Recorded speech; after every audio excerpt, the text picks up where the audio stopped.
In this short video, I'll show you the first steps that you need to take to create a proposal using Streamline. A Streamline record is required to submit any kind of proposal for external funding, as well as any kind of unfunded agreement that requires the university's authorization. When you first log into Streamline, you'll see your dashboard and the action list that contains any proposals you've created that are still being worked on, or any kind of document that requires your action. If you're creating your first proposal today, chances are your action list is going to be empty. To create a new proposal, you'll use the main menu and navigate to the pre-award section. To get started, you'll need to know what kind of proposal you plan to create. If you need to create something that doesn't have a budget, such as an unfunded agreement, a white paper, a pre-proposal, letter of intent, or a post-award modification, you can just create a quick proposal. So you'll go to the quick proposal item and click the button that says Create New. All proposals that involve funding or involve a budget will use the Proposal Development menu item, and there you'll click Create New.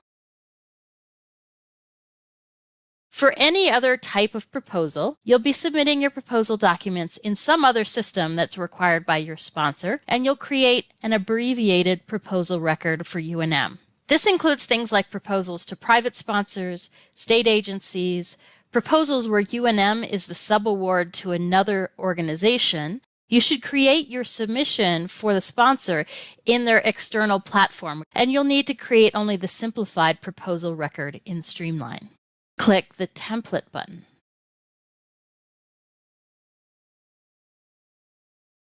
And then click Continue.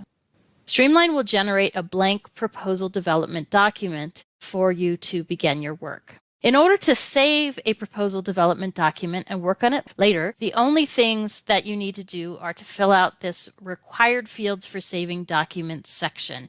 Note that just above this gray bar, between the red and the gray bar, you have a series of instructions that you can refer to. I'm going to get started by entering my sponsor.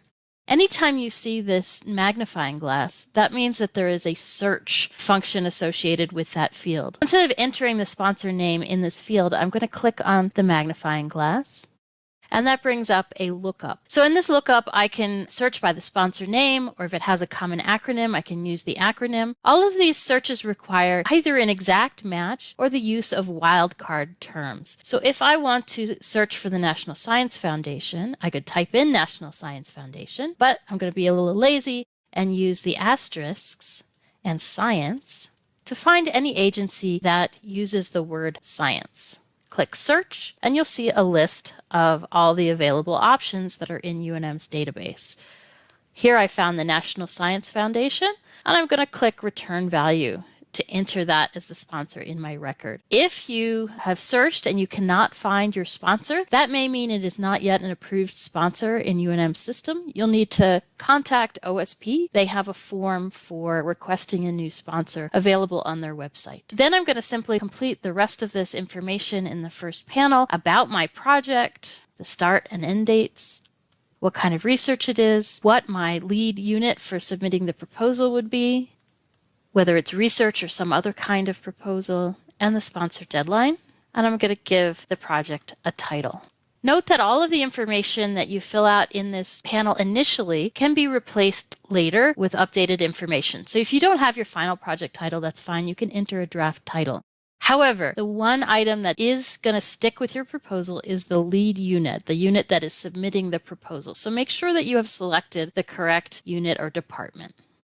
Once I have that information filled out, I'm going to click Save at the bottom of the page. And now I have a proposal record and a proposal number that I can use to communicate with OSP or with anyone that's helping with this proposal. Now the document is saved. I can come back to it later. When you exit a proposal, make sure to not just close the window. Actually press this Close button at the bottom of the screen. This will ensure that the proposal doesn't become locked if somebody else is going to be working on it with you. When you close the proposal, it will ask you one more time whether you want to save, and you'll exit back out